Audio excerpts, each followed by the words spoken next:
आरुह्य कविताशाखां वन्दे वाल्मीकिकोकिलम् अञ्जनानन्दनं वीरं जानकीशोकनाशनं कपीशमक्षहन्तारं वन्दे लङ्काभयङ्करं नमोऽस्तु रामाय सलक्ष्मणाय देव्यै च तस्यै जनकात्मजायै नमोऽस्तु रुद्रेन्द्रयमानिलेभ्यो नमोऽस्तु चन्द्रार्कमरुद्गणेभ्यः ॐ नमः परमहंसास्वादितचरणकमलचिन्मकरन्दाय भक्तजनमानसनिवासाय श्रीरामचन्द्राय ॐ. I hope by now all of you all are also saying at your place this shloka that I have said. So Om Namah Paramahamsa Swadita Charana Kamala Chin Makarandaya Bhaktajana Manasa Nivasaya Shri Ramachandraya. So like I said, it is perhaps Sridhara Swami's shloka. Madhusudana Saraswati also quotes it in his Gudhartha Deepika, etc. But it's a nice way to approach Rama. We are approaching Rama as Bhagavan and ultimately Rama as the self in our own hearts. So like I said, that will be our Mangala Charana. I'm supposing that all of you are also repeating that. So we have finished first sarga. Now we enter the Dvitiya sarga. So in the first sarga, the entire Ramayana has been stated by Valmiki, by Narada, as an answer to Valmiki's question. So now Valmiki is interested, and then he will take up the story. And how did he happen to take up the story? All that will come up now. So there is a paddhati which is followed in Ramayana. Of course, Ramayana is the Adi Kavya. We have it here, and then we have it in Mahabharata also. The very first chapter in Vyasa's Mahabharata, it contains more than 100, I think about 150 or even 200 shlokas. The first chapter, I don't remember. It also contains the entire story of Mahabharata in summary, I mean shortened version, like this. So that is a paddhati that they follow. So for that they say ishtam hi vidusham loke samasa vyasa dharanam. So it is a way of what should I say, of expounding a topic in both in an expanded form and in a shortened form. So even Shankaracharya does it. So he does Shatashloki, he does Upadesha Sahasri, he does Ekashloki. So it also is an indicator of your Pandityam. Are you able to tell a profound topic in a short span but comprehensively? And also, are you taking enough time to expound the topic in a longer format? So both are required. Shortened format shows that you are good at communicating the topic and things like that. An elongated format, a lengthier format, shows that you have deep knowledge in the subject. Both are required, and both scholars show they engage in such a thing, like Vyasa does, and Valmiki is the one perhaps who started it, because he starts Balaramayana. He starts his Ramayana with Balaramayana. So I want to give a kind of introduction to henceforth, and then I will also. So Govinda Raja in his Tika gives a very beautiful introduction now to the next three sargas. So we will see that standalone for the next three. I mean, for this sarga we will see, and then the next sarga, and then the next sarga. Though he mentions it briefly here, but then he takes it up in the beginning of each of the sargas. What has happened is Narada's story. Narada has recounted Sri Rama's story to Valmiki, and then Valmiki is interested to expand it on a larger campus. Why does he want to expand it? So we have been seeing that Ramayana is a dharma, I mean ultimately a dharma shastra which is expounded in the style of a kavya. So the purpose is dharma, but then the format of writing it is kavya. So dharma shastra is there, but then and then you have samanya dharmas and some vishesha dharmas also. You will see, for example, in this chapter itself you will see some vishesha dharmas of munis. So how does a muni behave? So those things, vishesha dharmas is particular to a person in a particular setup, and samanya dharma is common to everybody. Sure, ask your question. You will type, so I will wait for it.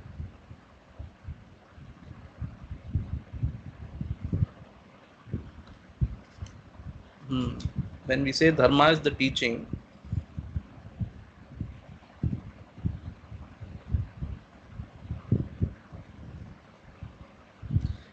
specific instances do not happen in our lives. Okay.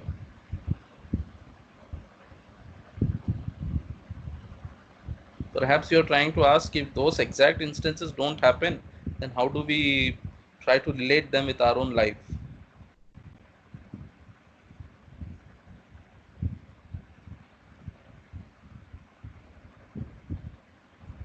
So how to abstract out is there a mimamsa to do so? Uh, well, yeah, the Vyakhyacaras are showing what is the purport of an event, or what is or what is the meaning of a particular sentence. They go into great depths of things, but how a particular thing is what should I say is relevant to our own day-to-day lives. Obviously, it cannot be anticipated in a kavya or in any text for that matter. Even a Dharmashastra Grantha cannot give you something that is relevant to here and now in 2020 CE. How is this applicable to us? They cannot say, precisely for the reason that the exact details cannot be anticipated by even them, and then society keeps changing. What they give is a broader framework out of which we have to come to a conclusion. But then, like you said, it's not, like you asked, it's not a conclusion that we draw out of our own minds. Of course, a bit of intelligence is required from us also. See, and then there are elders who will tell us, this is how you should behave, and that is what I tried to tell in the beginning by quoting Taittiriya Upanishad, which says that you should approach elders who are aruksha dharma kamasyuhu. They will interpret it for us. They will interpret um, uh, uh, in a given context what is dharma or adharma based on all these shastras that we have. Uh, that requires a bit of intelligence, yes. And then of course there are techniques of interpretation which mimamsa rules are always there. So we have tatparya lingas and things like that, but exactly to fit in our particular context, that is something that elders will tell us. And then we also should have a degree of intelligence which is born out of our regular dharma charanam. So because if we lead lives that is conducive to dharma or in accordance with dharma, so we will also be at the right time, we will also be by God's grace inspired to interpret the situation in a dharmic way. Well, there are rules for how to come up with it, which are the same rules that Mimamsakas use. The entire Jaimini Sutras are about how to interpret the Vedas. The same rules are used everywhere. So Mimamsa framework is accepted by people of all what should I say, Darshana Shastras. So I might have minor disputations, but the larger framework of Mimamsakas is what should I say accepted by everyone. So those very rules you use and interpret. What I'm trying to say is that framework of interpretation is there, but the exact matching to a particular situation in my own life is ultimately something that we also have to come out with our a little bit of intelligence that we should have to interpret dharma, what is dharmic according to the situation. So I hope I could answer the question. Um, so thank you. So what I'm trying to say is, now Valmiki wants to expand this for the reason that this is a story of a dharmika person and his life will be an inspiration to everybody. So there is a very beautiful introduction to Ramayana that I should have made, but then it's always good to recount these things at any point in time of our discussion. There is a statement by Kumarila Bhatta. Now, Kumarila Bhatta is a great Mimamsaka, and he's taken as an authority I mean, for practical purposes, he's considered as an authority by many people. I mean, we don't have disputations with him. In fact, in Vedanta we say in Vyavahara we are Bhattanaya. So in Vyavahara we follow Kumarila Bhatta's whatever scheme and things like that, though that is not a very appropriate statement to make also, because Vedantins, even in certain aspects, we disagree with Kumarila Bhatta and we side with Prabhakara. So there are two schools of, actually three. One school is now missing. We have very scanty details about it, but about two schools we have great details of text available, which is the Kumarila Bhatta school, and then Prabhakara Mishra, I think Prabhakara school. So these two schools are there. While we largely follow, I mean, we means Vedantins follow Kumarila Bhatta in many, I mean, in some, but then critical things also we side with Prabhakara. Be that as it may, Kumarila Bhatta's statements are considered as great authority. So he writes in his Tantra Vartikas. So to Jaimini Sutras, he writes Vartikam. Vartikam is an exposition he makes in two ways. He makes Shloka Vartikam and Tantra Vartikam. For a particular number of chapters, he writes the commentary in terms of in poetry, which is Shloka Vartikam. And then for remaining chapters, he writes in the form of prose. So that is called Tantra Vartikam. So both are written by Kumarila Bhatta. So in Tantra Vartikam, there is a statement that Kumarila Bhatta makes, Drushto Dharma Vyatikramaha Sahasam Cha Mahatam. So he says, even great people have made transgressions of dharma, he says. So even great people have transgressed dharma, and that is Sahasam cha Mahatam. That is their, so this is called Praudhavada. So it is their, I mean, they had some particular kind of strength because of which, even if there has come a situation where they have transgressed the dharma, they are strong enough to face the consequences. So Kumarila Bhatta very, I mean, he holds no bars, and he gives an example of what that Mahatam means. Who are those Mahatmas? So he includes, I think he includes Dvaipayana and then Bhishma, Vasudeva. Vasudeva is Krishna, so Krishna is generally called Vasudeva in the Mahabharata. Then Yudhishthira, Dhritarashtra, Bhima, Arjuna. He counts all these names, but he doesn't mention the name of Rama. So, which is beautiful that Rama has even accidentally never transgressed what is dharma. Is what that even so by indirectly Kumarila Bhatta, a person of Kumarila Bhatta's stature, is giving a certificate to Sri Rama's life, saying that he has never transgressed dharma. Whereas in all other cases, so in that if you see Tantravartikam, he gives this example, and this is also a sutra, I think, in Gautama's Dharma Sutras or something like that, from where Kumarila Bhatta picks it up, I suppose. So this Drushto Dharma Vyatikramaha Sahasam cha Mahatam is a sutra, Dharma Sutra of Gautama, and then Kumarila Bhatta mentions it in his Vartika, and then he gives an example of all these people, but he never mentions Rama's name. And interestingly, this is how there is a commentary that only is, at least on archive, what I see is very, I mean, only 1 or 2 volumes is available, which is called Dharma Kutam. So it's written by Trayambaka Makhi or somebody. It's supposedly a very beautiful commentary in which all this Dharma Charcha is done. Maybe that answers your previous question also. So in Dharma Kutam, Trayambaka Makhi goes into he doesn't comment on every shloka, only some shlokas he comments upon. But there also he comments on those shlokas which are relevant to ascertaining what is dharma. So that's how he introduces Rama as a person who has never transgressed dharma, and then he gives the example of this thing. This example also comes up in the story of Mahabharata. I mean, I have heard a Pravachanakar tell this.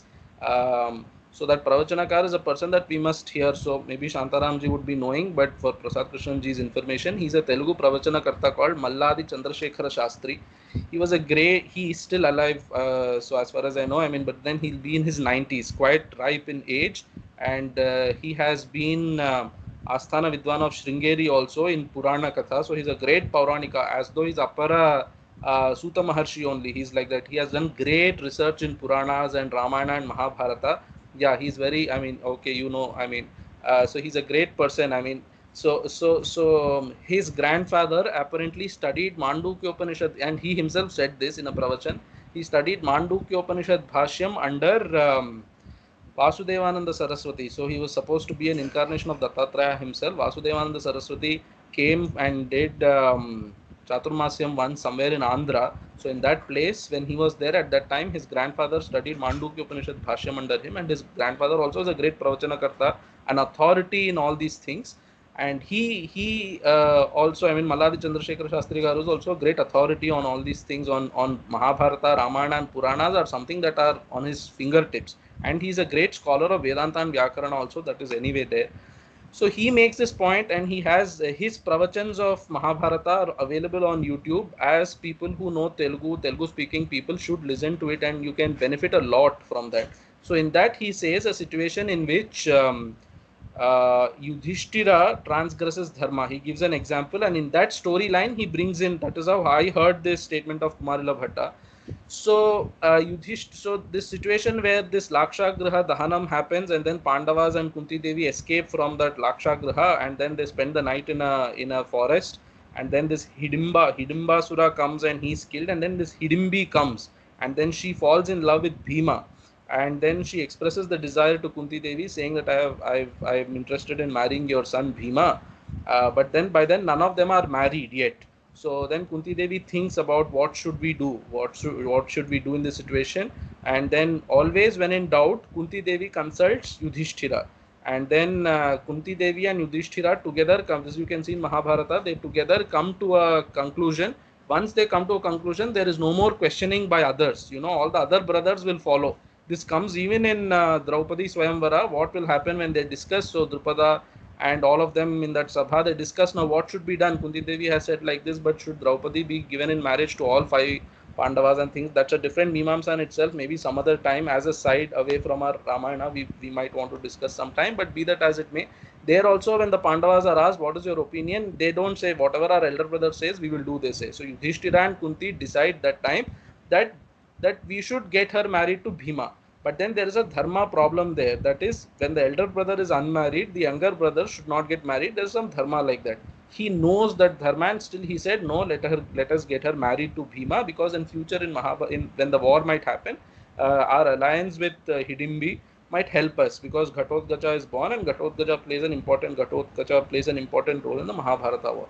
In that context, we see that Yudhishthira has transgressed dharma, but then he could do that because this is called Praudhavada. So they have enough tapas shakti, let's say, to face the consequences of dharma transgression.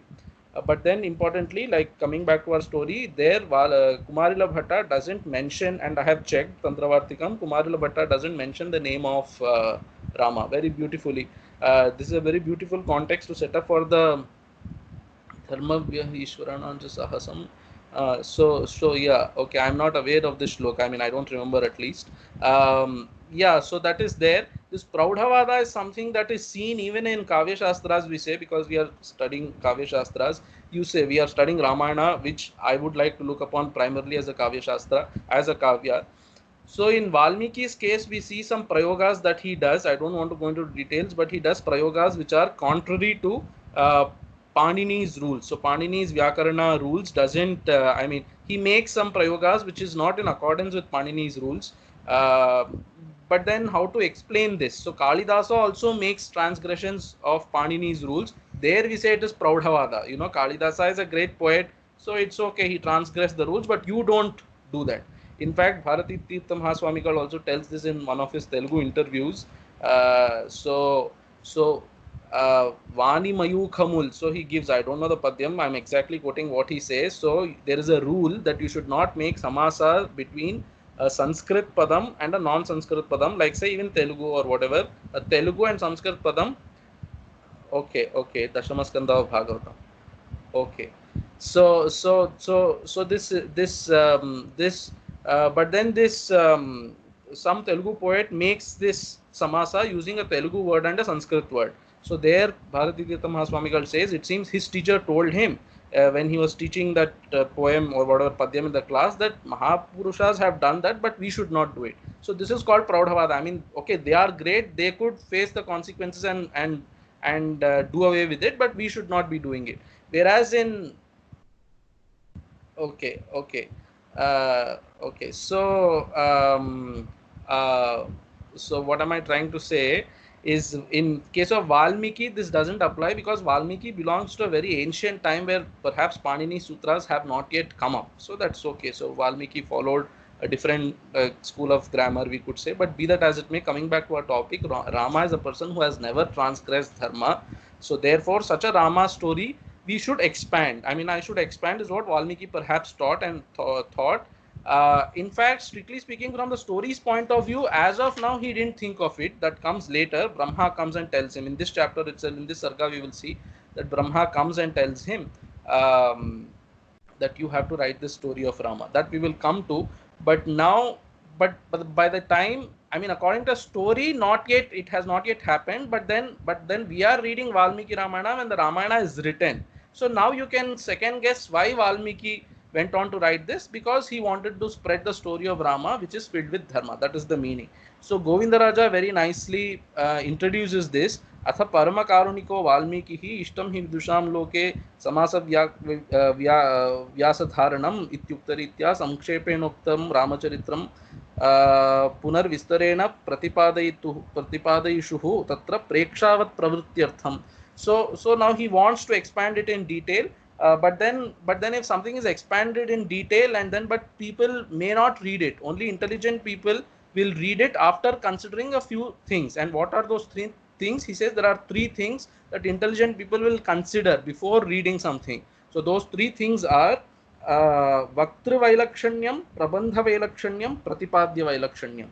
So the greatness or the uniqueness of the speaker, the greatness or uniqueness of the subject matter, and the greatness of or uniqueness of the text itself. So now these three things have to be introduced before before excuse me, before the topic itself is expanded, these three things have to be introduced. Now that is what Valmiki does in these three chapters. So this three sargas beginning from here in sarga 2, 3 and 4, here he starts with Vaktra Vailakshanyam, and in the third sarga he goes on with the Pratipadya Vastu Vailakshanyam, and in the fourth sarga he explains Prabandha Vailakshanyam. That's how we should see.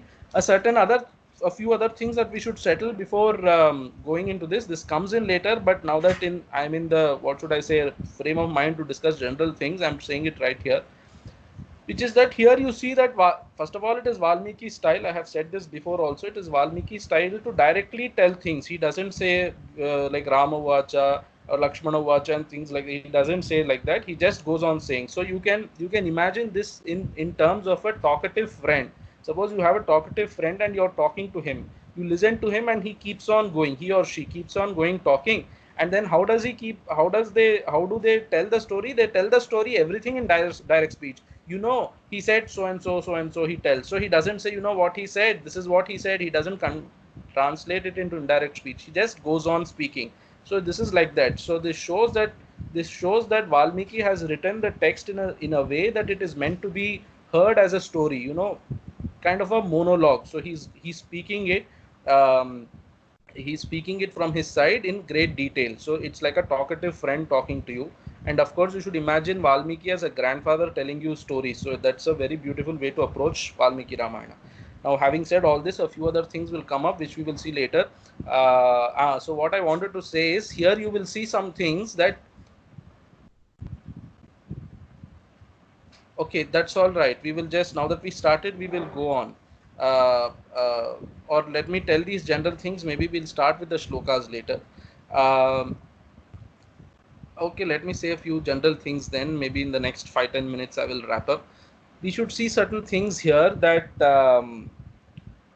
Valmiki says things in direct speech, and then he says things like that Valmiki thought like this. So how does it make sense that Valmiki is writing the text and he's saying Valmiki thought like this? Thought like this. So it perhaps doesn't make sense. So there's a way of understanding these things. The best way to think is that chapters 2, 3 and 4 have been written by one of the Sishyas of Valmiki and kept it here. Valmiki's story itself starts from 5th Sarga, where Lavakusha start telling the story. But then how are we calling this also as Valmikiya Sargas? That's because these are like introductions to Valmiki's story. So one of his Sishyas put it here, so to express the greatness of Valmiki itself. So Valmiki is a very, very sensitive Muni. You will see that in this chapter also. His mind is very sukshma and also very sattvic, so that sattvic person doesn't go on extolling himself. So that we can see that one of his Sishyas perhaps has written that and kept it here. Um, at the cost of taking some of your time, now that we have decided perhaps we should postpone, but then let me say a few things if you all are interested, which is to say that so this Govindaraja gives an example of Yajnavalkya Smriti. In Yajnavalkya Smriti, there are some shlokas or chapters which says that Yajnavalkya Muni said like this. So those are accepted as shlokas that are incorporated by his Sishyas and something like that. So he tells like that. So Yajnavalkya Smriti itself has had great influence on India. So because I'm assuming none of you all studied commerce, all of you all are science students. So if I remember that in my 11th or 12th standard, you would be introduced to this thing called, there are two systems of, what should I say, inheritance laws in India. It's called the Mitakshara school and the Dayabhaga school. People say Dayabhaga, it's not Dayabhaga, it's Dayabhaga school. So both of them, so Mitakshara comes from a commentary made by Yagneshwara, if I remember the name rightly, on Yajnavalkya Smriti, and Dayabhaga is a text written by a more ancient person. I don't remember. You can Google up these things; it will be available. Very, hotly discussed topics these are in terms of inheritance. So this Dayabhaga school is applicable in Bengal and Assam, and rest of all of India follows Mitakshara school. What is the difference? Primary difference is in the Dayabhaga school, as soon as a person is born, he gets a share. He gets a right over a share in the family property. That is this idea of Dayabhaga. Whereas Mitakshara school, Mitakshara is the name of a commentary, but that school says that you get a right in the property only when it has been ascertained for you. That means only when partition is done, you get a property. Anyway, so Yajnavalkya Smriti somehow Govindaraja quoted it. So all these things came in my mind, and I'm telling you these things. So we should understand that. So these chapters perhaps are something that has been written by his sishyas and kept it here. So or even Tilakakara is saying that these chapters could have been written by his sishyas and kept here. So sometimes his Vyakyakaras point out that certain chapters are prakshiptas. So it's okay. You can still study them, but then you should also keep that in mind that such a kind of self-extolling, perhaps a muni like Valmiki would not have engaged in. I think now that we have three people, maybe we should continue. What do you think?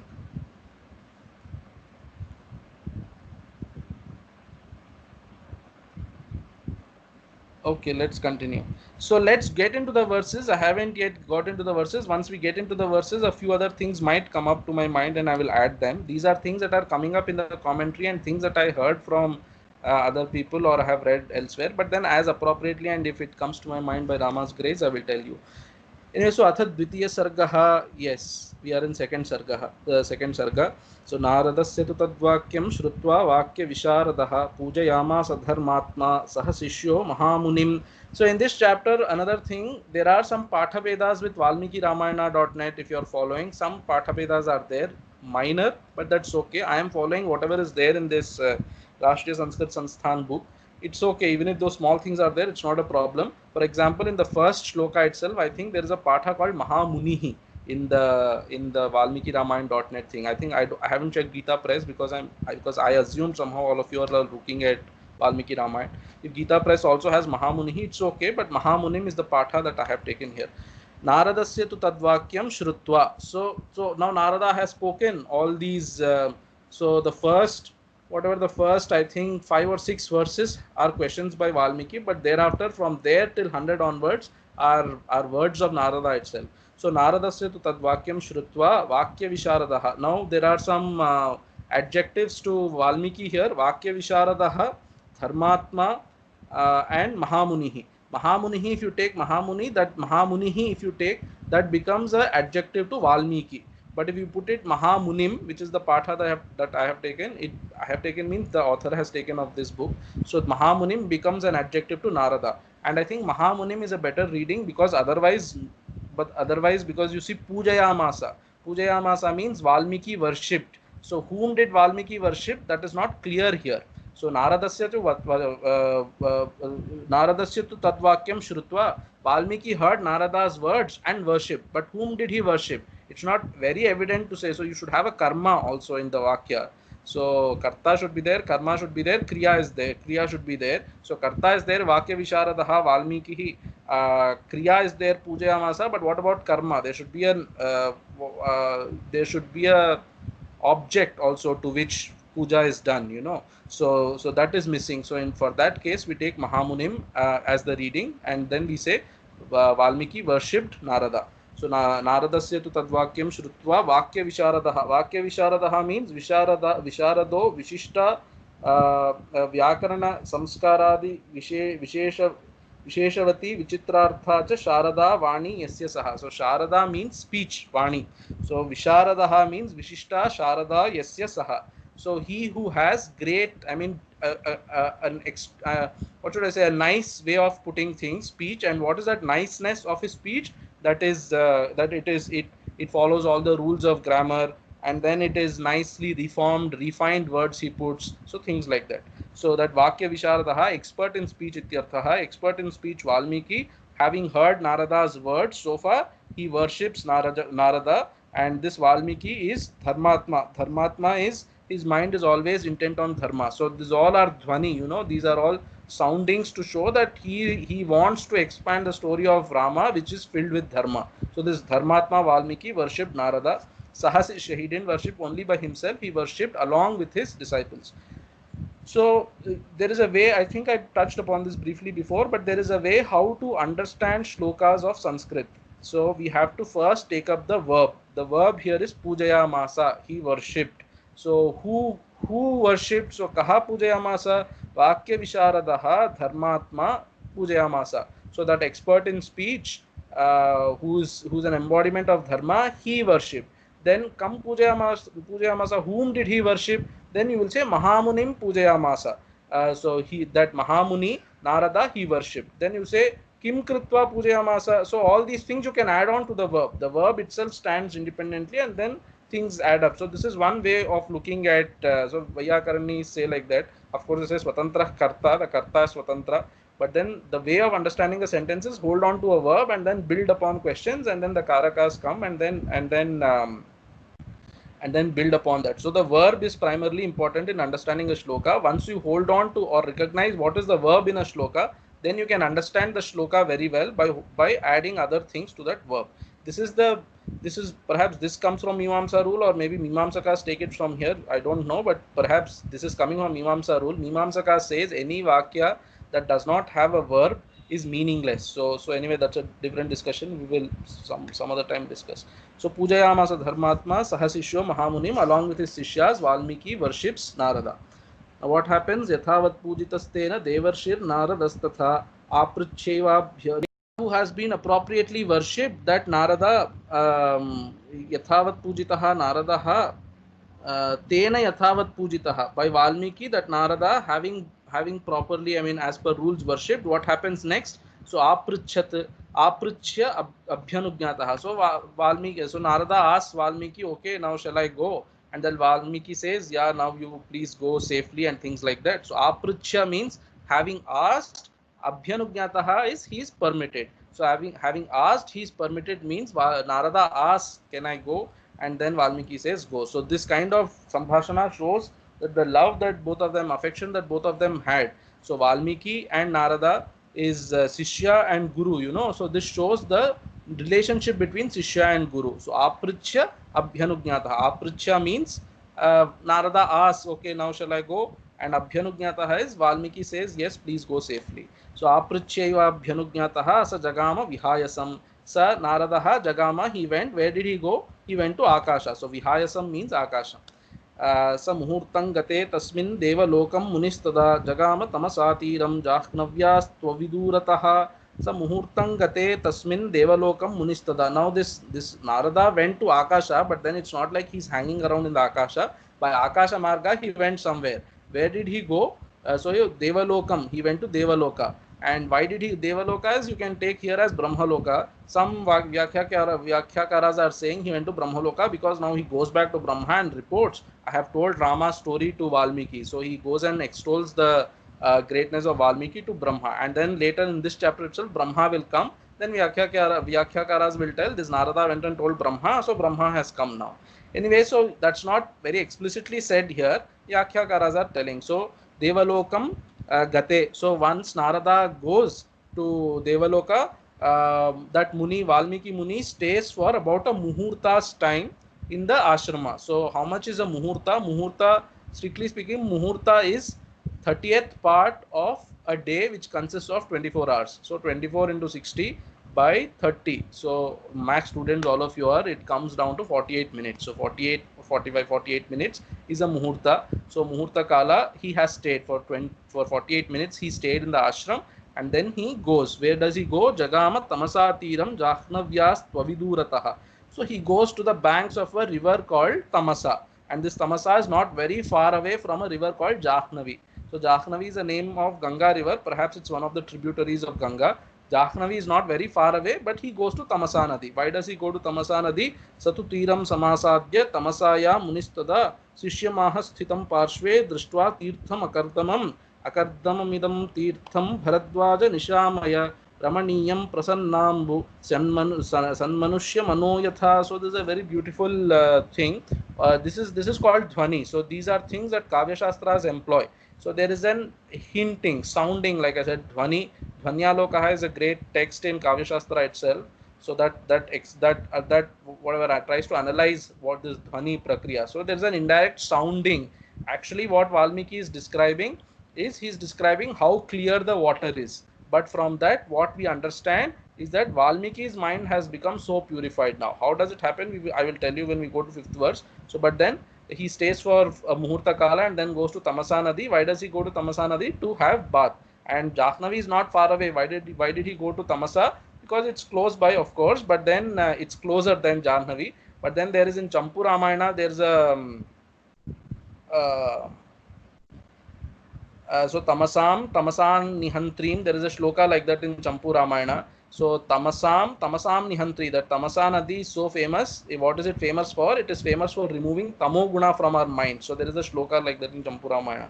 So there is an extolation of Tamasa Nadi. It's a very beautiful river, holy river. He goes there. So Satu Tiram Samasadya Tamasaya Munistada.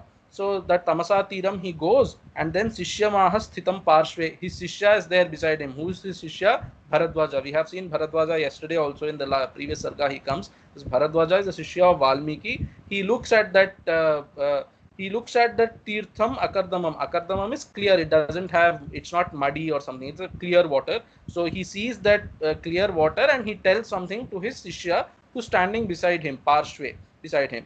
So this last word, how does it split? Third verse. Jahnavyaha tu avidurataha. Jahnavyas tu avidurataha. Jahnavyaha tu avidurataha. So Tirtham Akardamam I said is, I mean, it's not muddy. This Tirtham, Yakyakaras nicely say, what is Tirtham? Rishijushtambhav paratvam tirthatvam. Tirtha shabdasya arthaha. So those waters which are approached by rishis are called tirtha. So in Narada Bhakti Sutra there is a beautiful sutra. I may not remember entirely. Sutirthi kurvanti tirthani sat shastri kurvanti shastrani, and there is one more thing. So how does a Tirtha Kshetra get its power? So Kashi, if you go, it's a great Tirtha Kshetra. If you go there, all your sins are wiped out. If you have bath in Ganga, all your sins are wiped out. How did that Tirtha get that power? Narada says it is the power, or it is the whatever greatness of the Mahatmas who stay in the Tirtha. The Bhaktas who stay in the Tirtha make the Tirthas as Tirtha. So Tirthi kurvanti tirthani. So Bhaktas make a Tirtha as Tirtha. Sat Shastri kurvanti shastrani. So Bhaktas are ones who make Shastra as Shastra, because if they are not living a life in accordance with Shastra, or which is that is the sutra. So they are the ones who make Shastras come alive. So this Tirtha, even the Vyakyakara is telling that Tirtha is something that rishis approach there, or something that rishis make great as. So the Tirtha is a holy place. Here this holy river, Valmiki goes and then he is telling. So see, directly he proceeds into direct speech. Valmiki himself is telling, Akardamamidam Tirtham Bharadwaja Nishamaya. Nishamaya means Pashya. Hey Bharadwaja, see, look at this Tirtha, which is Akardamam. Akardamam is it's pure, no muddy waters. Ramaniyam, he's saying it's very pleasant to look at. Prasannambu Sanmanushya Manoyatha. So now he started. He is giving his first, what should I say, simile. So Valmiki is very famous for giving these similes. So Upama Kalidasasya I said, but Kalidasa, all of them have to pack their bags and go away. Valmiki comes into place. So this Prasannambu means Swachha Jalam. So clear waters that you see. No, it's Prasannambu, therefore it's Ramaniyam. If you go to Rishikesh, you will see that Ganga is so clear, so pure that you want to get into it. It's like that. So the Ramaniyata of waters come from it being beautiful.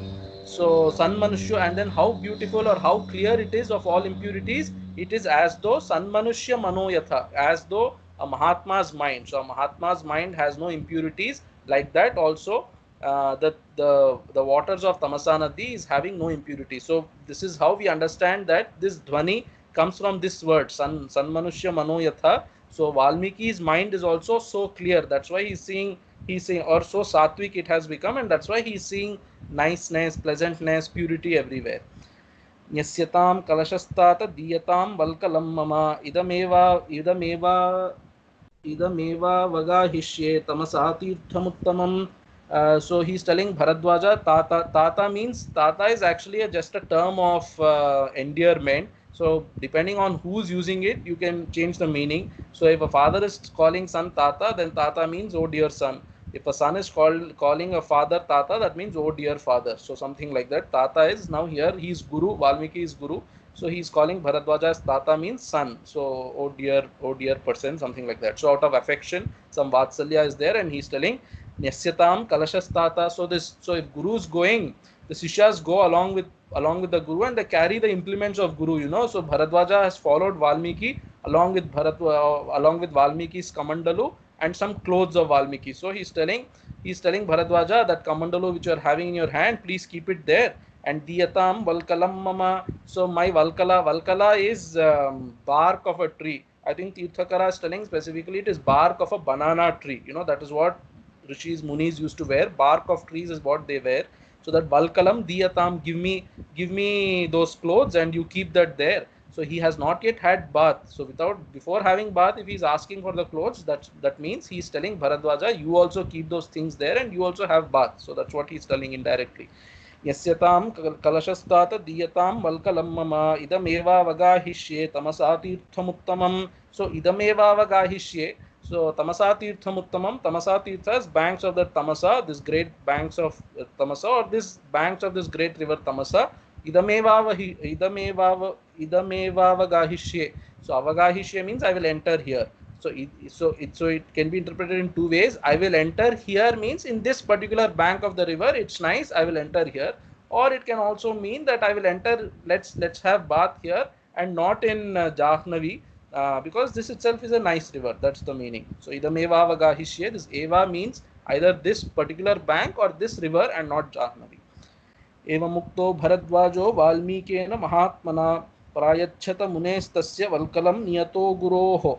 So Bharadwaja, who has been thus spoken to, so this Bharadwaja who hears this words of the Guru, so niyataha is he has been ordered or employed by his guru. What did he say? So indirectly he said, directly he said, you give me the valkala and you keep the kalasha there. But then indirectly he's also telling you also have bath. So that is niyata here. Prayachata munestasya valkalam. So prayachata is he gave that muni his valkala. Sasishya hastadadaya valkalam niyatendriyaha vichacharaha pashyans tat sarvato vipulam vanam. So he took those valkala from his Sishya's hands and he's moving about a little. So he's not yet had bath. He's moving about, looking here and there. So Pashyanstat Sarvato Vipulam Vanam. So he's looking here and there, that great expansive forest is around him, and he's looking here and there. Why is he looking here and there? He's looking for what will be an appropriate place to do my Anushtana after the bath. That is what he's looking for. He's looking for a place. Sishya hastadadaya valkalam niyatendriyaha. So he takes vastra from his Sishya and then he's niyatendriyaha. Niyatendriya is he has his Indriyas under control. It shows that he does things according to time. Now it is time for him to have bath, then his Anushtana. So so all of us have this thing. At least some of us, if not, so you people are Mahatmas, so I'm putting it on me. I have this thing, truth be told, sometimes when it is time for Sandhya Vandana, you feel like, okay, let me wait for 5 more minutes, 10 more minutes, and then I will go. So things like that. So such a thing is not there with Valmiki, Niyatendriyaha. So because he has his Indriyas under control, so he does things, his karmas, according to the time. Tasyabhyashetu mithunam chirantanam apayinam dadarsha bhagavans tatra kraunchayos charunisvanam. So tatab tasyabhyashe means tasya samipe. So close by somewhere, he's looking around the forest, you know. So somewhere there he sees a mithunam means a couple. So a couple, what mithunam? Kraunchayoho. Kraunchayoho mithunam means a couple of krauncha birds. I don't know how to translate krauncha birds. You might want to Google and look into what krauncha birds mean. So that krauncha birds group he sees, and then how are they? They are chirantanam, chirantam anapayinam. So they are chirantam anapayinam means they are always together. They are never separate. That means they are moving together. You know, they are a couple, so they are always moving together. That krauncha mithunam he has seen. Dadarsha Bhagavan. Bhagavan is Bhagavan Valmiki. Dadarsha he saw. Tatra dadarsha means somewhere when he's looking around, there somewhere he saw that, in that vana he saw. And charu nisvanam, they are cooing very beautifully. They are making beautiful sounds. That mithunam, that couple of krauncha birds he sees. So let me finish till 14 shloka here, and then 15 shloka will take some time to expound. So these 14, let me see if we will finish these 5 shlokas now. तस्मात्तु मिथुनादेकं पुमांसं पापनिश्चयः जघान वैरनिलयो निषादस्तस्य पश्यतः. So tasya pashyatah, while that Valmiki was saying this pashyatah is in Shashti Vibhakti. So Vyakhyakarars are saying this Shashti Vibhakti is used here to show that he had some anadara. There was a Nishada. Nishada is so Nishada is there in this verse. So Nishada is a hunter there. That hunter, even while Valmiki was seeing, he shoots an arrow at one of them. Tasmat to Mithuna they come from between those between those that couple, one of them he shoots an arrow at, and which one? Pumamsam, the male Krauncha bird, he shoots an arrow at. Papanishchayaha, Vairanilayaha are adjectives to this Nishada, to this hunter. Papanishchaya, his mind is bent upon doing Papa, or what is Adharmic act, he's bent upon doing it. And Vairanilayaha is he's an enemy, and he's an embodiment of whatever, what should I say, enmity. But why is he an embodiment of enmity? Because as a hunter he kills animals, so he has no, those animals haven't done any harm to him, but still he kills them, something like that. So this Vaira Nilayaha embodiment comes because he considers all animals as his enemies, in the sense that he hunts animals. Jaghana means killed. So he killed, that Nishada killed the male bird amongst them. Tam shornita paritangam cheshtamanam mahitale bharya tu nihatam drishtva rurava karunam giram. So Karuna is coming for the first time now here. So tam shonita paritangam, that male bird has been shot at and killed. So he's filled with blood all over him, and that it falls. Cheshtamanam mahitale is it falls down on the ground and it is beating perhaps.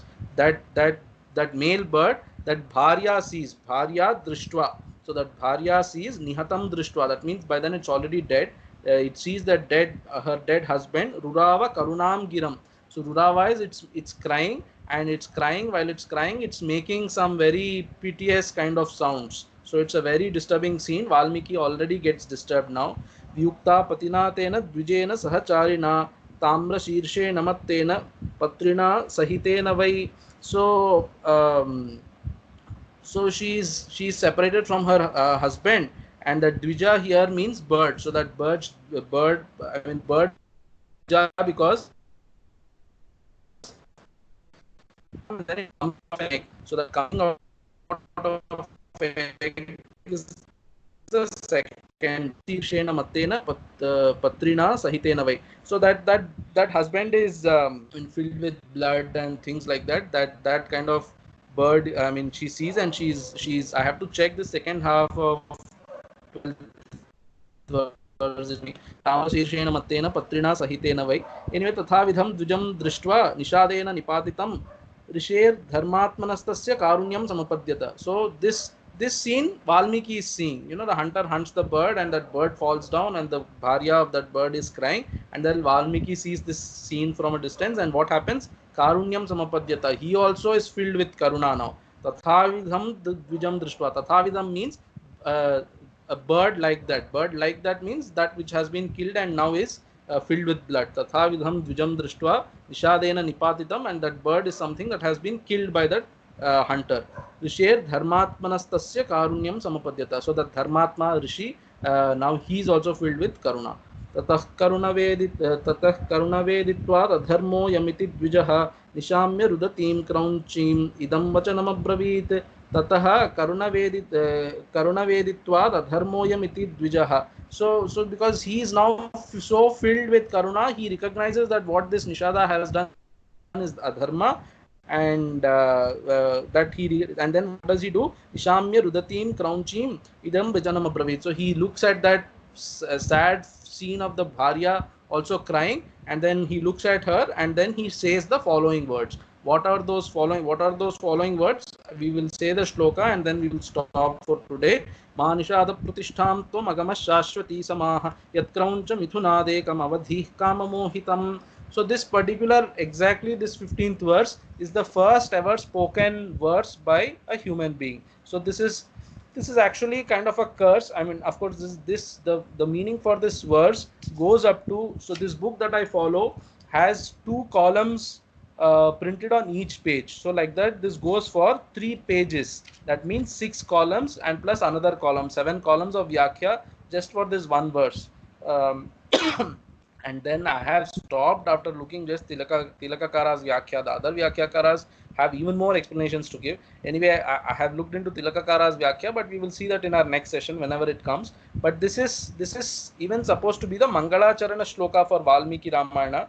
मानिषाद प्रतिष्ठां त्वमगम शाश्वती समाह यत्क्रौंच मिथुनादेकम अवधीः काममोहितम. Many meanings are given. Then Tilakakara gives his opinion, and then I have heard other Mahatmas give other kind of opinions, and we will look into all those things in the next session.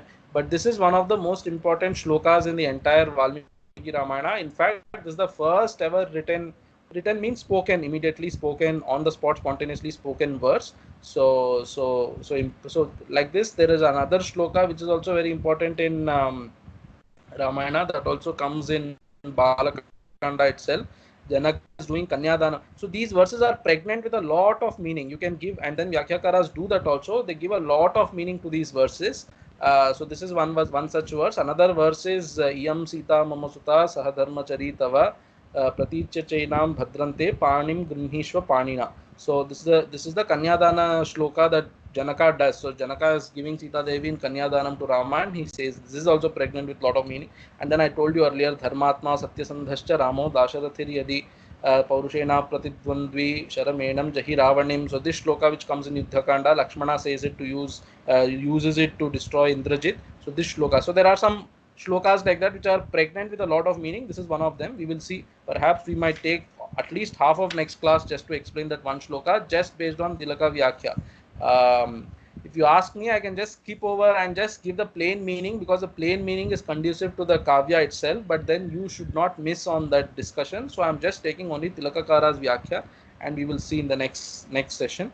So I will just say the verse once more. Manishada Pratishtham tu magama shashruti samaha yatkrauncha mithunadekam avadhih kamamohitam. Om यत्र यत्र रघुनाथकीर्तनं तत्र तत्र कृतमस्तकाञ्जलिं बाष्पवारि परिपूर्णलोचनं मारुतिं नमत राक्षसान्तकम्. ॐ पूर्णमदः पूर्णमिदं पूर्णात् पूर्णमुदच्यते पूर्णस्य पूर्णमादाय पूर्णमेवावशिष्यते. ॐ शान्तिः शान्तिः शान्तिः. हरिः ॐ. श्रीरामार्पणमस्तु.